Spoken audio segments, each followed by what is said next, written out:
clock is 0, and then this is clocking. So this is passing. So this means you have an inverter followed by another inverter, and then going back. Remember, you have this type of feedback, it's a positive feedback. It's basically going to maintain whatever state you had, meaning it was a 0, it was a 1, whatever you had, it's going to hold. So clock 0 Q holds, clock 1 Q is D. Okay, so we have, so that's Q, that's D, so this is going to hold. So let's work through D first. Say clock here is 0. So clock is 0, what happens to Q? Q holds, right? Q holds. So here, you see clock is 0, Q holds. I can try to put it on one screen. Here, yeah. So clock is 0, so Q is going to hold, meaning this D is cut off from this, right? So you have a D here, but it's cut off, so your Q should be holding. Since we did not add we can easily add a set reset by using NAND gates and NOR gates, right? With assessing them, but we're not doing that. So what it means is we are going to hold on to something we don't know.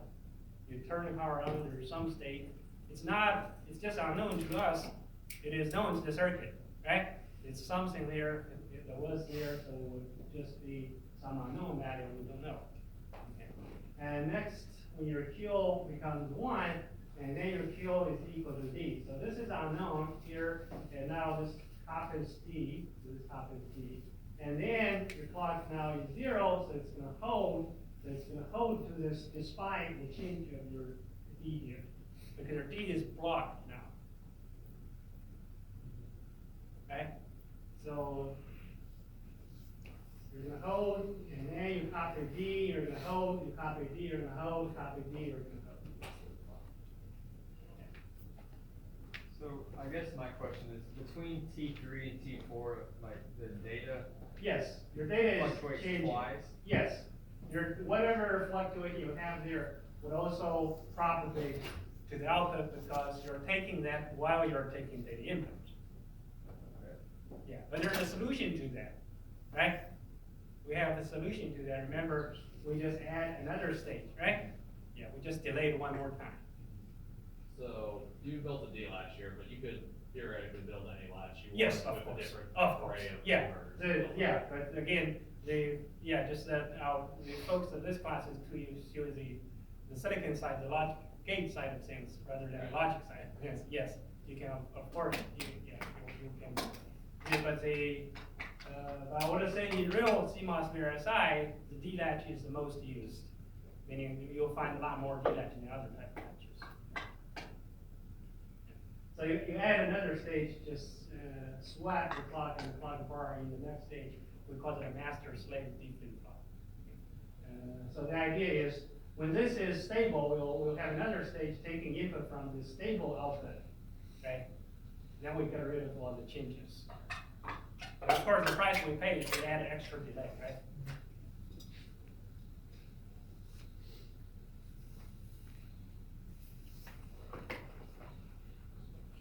Basically, you have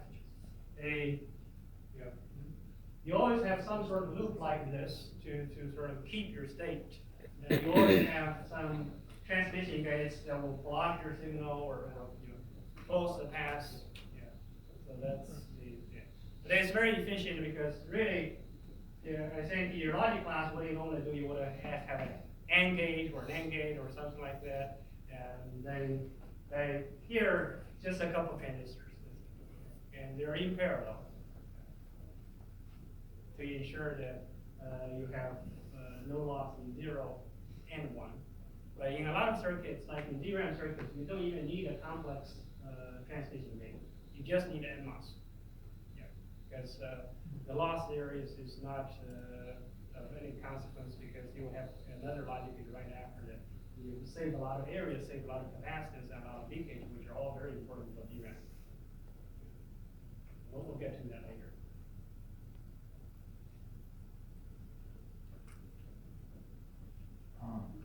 So like I understand like the top where like clock is 1 Q, you can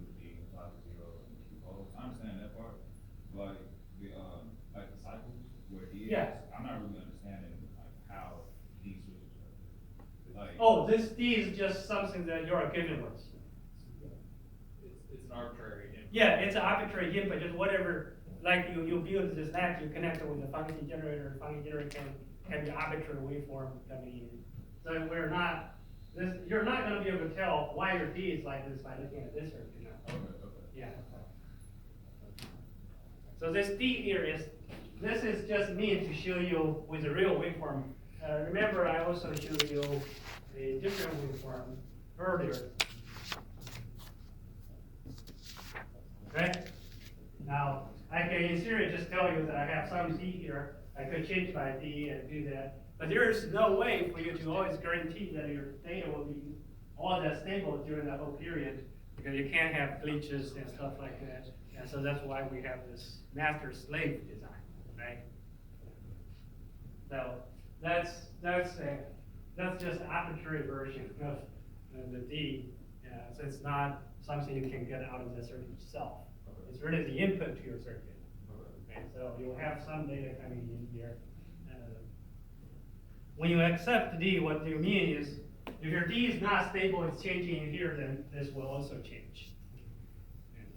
Now, if we don't want that, we can add another stage. So this is really, no, you don't get this D waveform by looking at this now.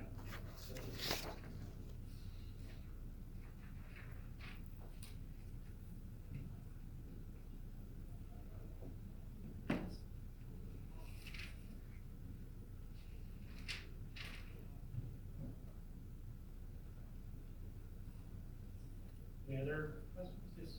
Will we be able to get our power homework back to that? Your power homework, I asked the team to post the solutions. You should see the solution on there. You should see what the solution on there. Yeah. They just give you the answers, really. Yes, It's I like- give you the solutions on there.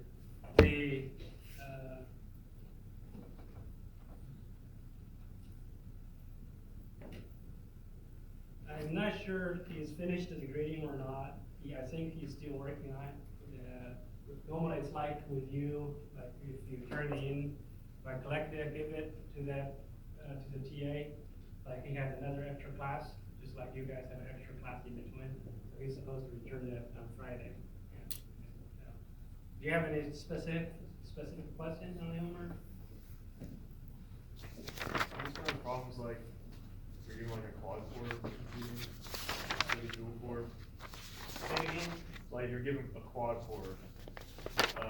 Yeah, I can give you a quad core, I can give you a 16 core. Yes. Right, we were kind of probably working them out, just using equations, like determining like the C for it, or.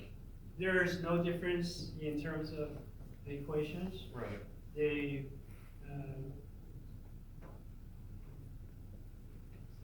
In fact, you have seen the quad core example in your quiz, right?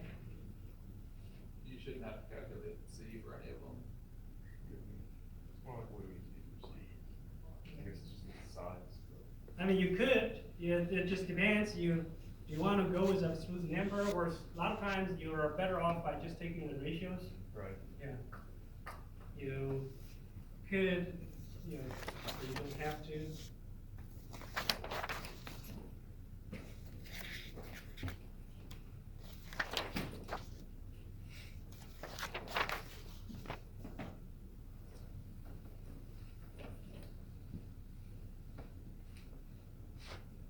You still have the access to the quiz is still there, you can still see it.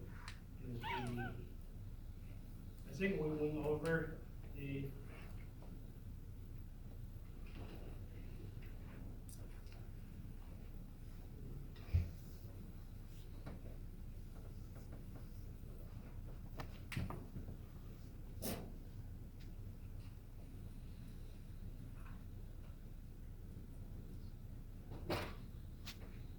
So if you have a quad core, what happens is when you calculate your power, remember it's n number of cores times CVDD squared times F, right? Right. So you'll have, instead of 2, you'll have 4, right?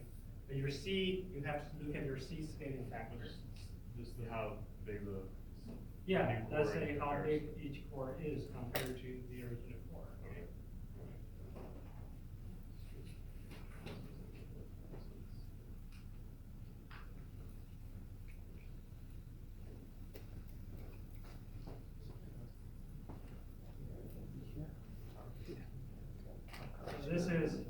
you. So for each core, you know your. It depends, if you're not looking at energies, sometimes you don't have to have F in there, right? So remember, this was derived based on energy, right? Energy divided by time, is how we get it. You could just do CVDD squared, so for each core, it's CVDD squared F. Now let's say I have dual core, of course, it's number of cores, but this equation doesn't just apply to dual core. You have a quad core, you have quad core, this will still apply, right? Right. It's number of cores times the power per core. Okay. Now, since I know the old single core processor power, I'm trying to scale that. So what I know is my power has to CVD square F if I already know the reference power, let's say 10 watts, right? I can set that to 10 watts and then I can figure out this scaling factor.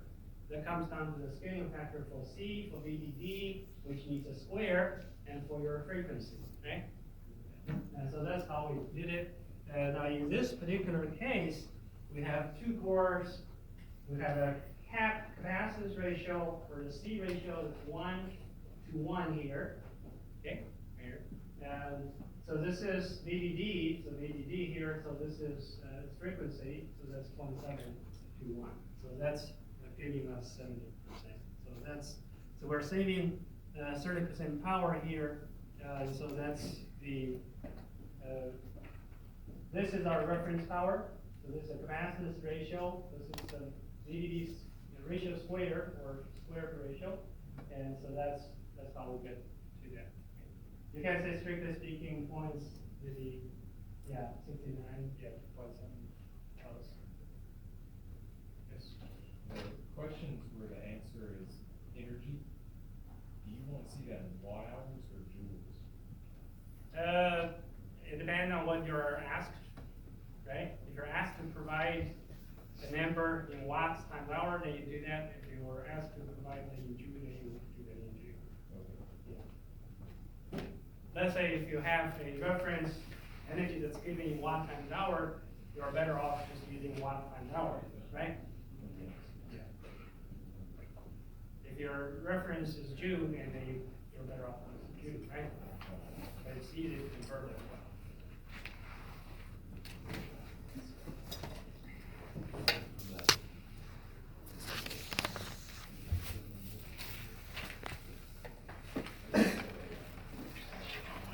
See you.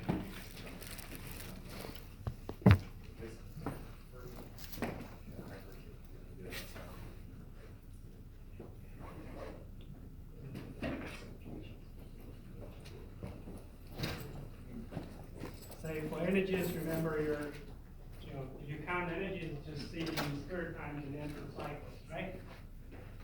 So let's say if you know your per cycle energy, let's say if you know your CVD square, of course, you can get your CVD square for a certain number of cycles just based on that directly. You could say, okay, if I know my power, I can take my power, multiply by time, then I get my energy. That's the same, right? But sometimes, depending on what you know, one approach might be faster than the other.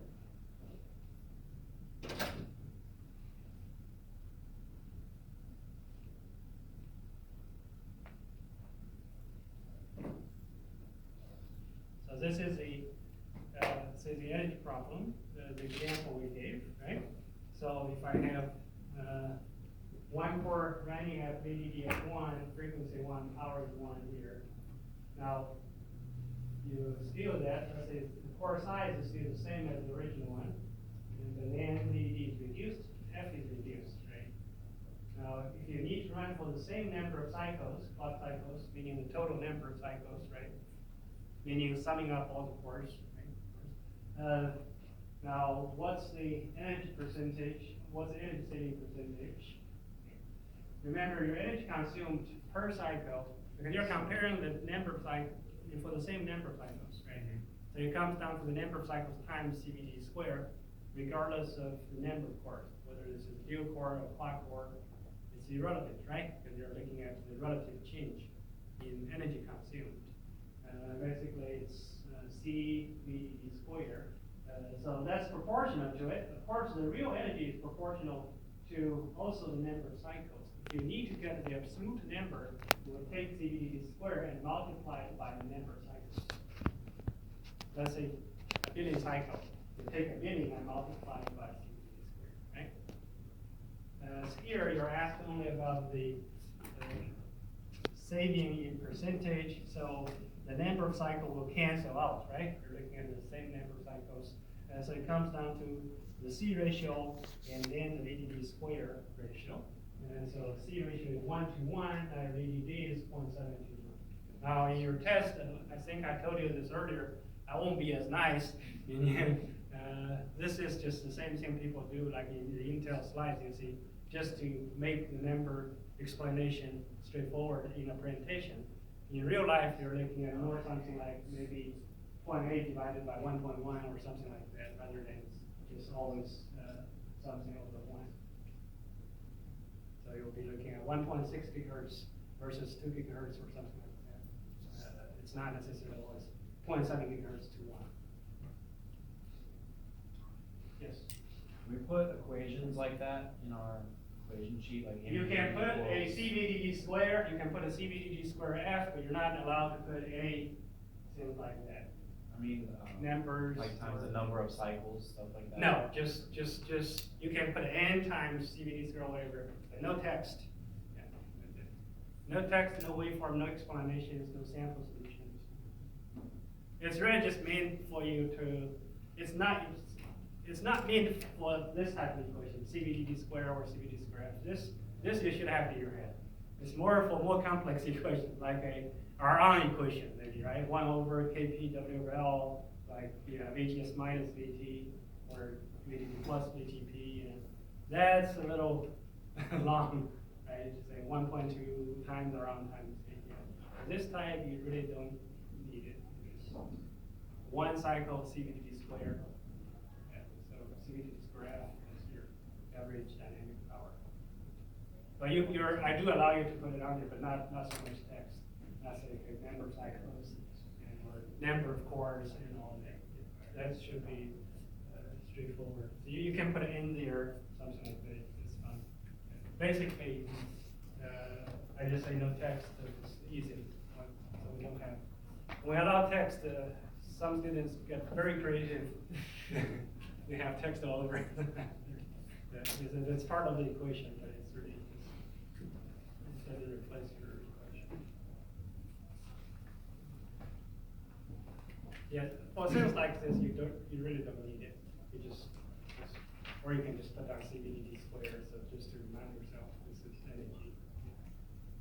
When you look at CVD square F, you should know the first part is energy. The F is really just divided by T, so that gives you the average power.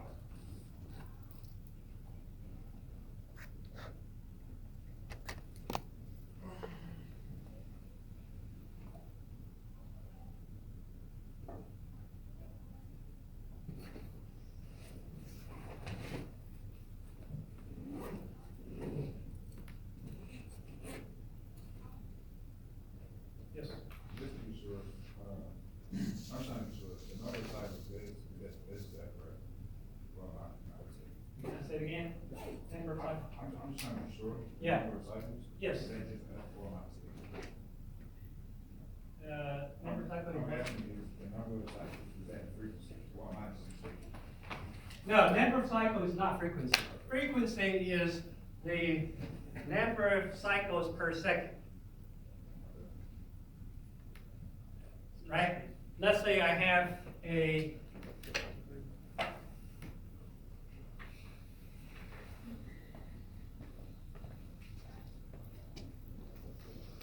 okay, so let's say this is called 1 cycle.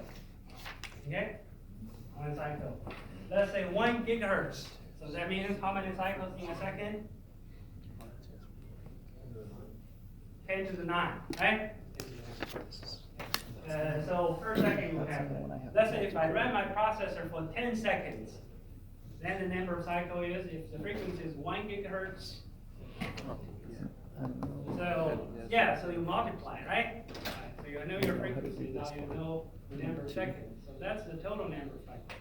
you take that and multiply it by your CVD squared, so that is your energy consumption. But what, another way to look at it is really, so the,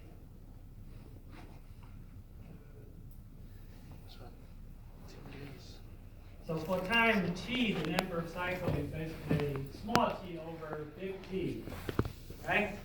And remember, 1 over big T is log f, that's our frequency. Yeah. So t times f, where t divided by big T, the period. So that's the same, that is the number of cycles. Okay.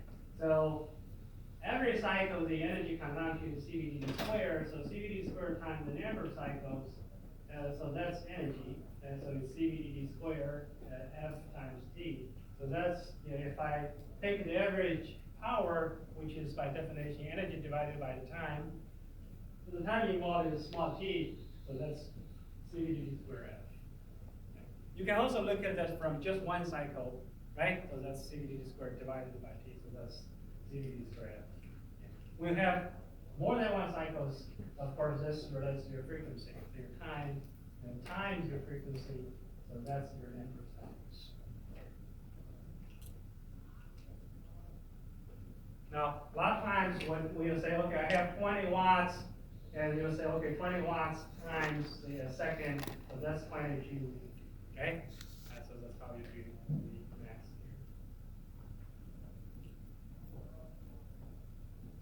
Would you prefer for us to do it in seconds or hours, so like watt hours or? No, it doesn't matter. It's really a function of the context, right?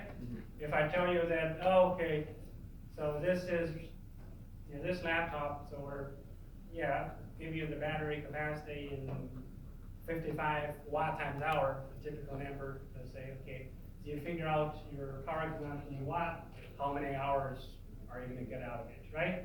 So in this case, hour would be the most straightforward unit to use. In another case, maybe we're looking at seconds, and then, yeah, so seconds would be more. But in the conversion itself, you should, I expect you ought to be able to do that if you need to. Yeah. Because a lot of times, we'll just tell you, say, your consumption, so your microprocessor power is 10 watts, right? If I say, okay, how much energy is consumed within an hour, of course, you need to convert hour to seconds to figure out your joule number, right? So that I expect you to know. 60 minutes in hour, 60 seconds in minute. Right?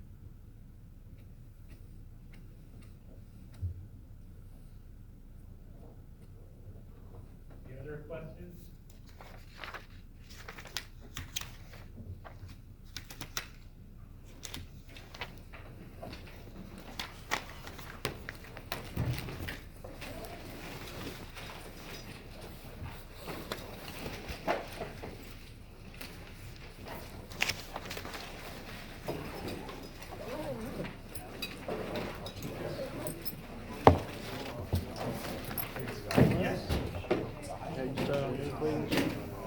I'm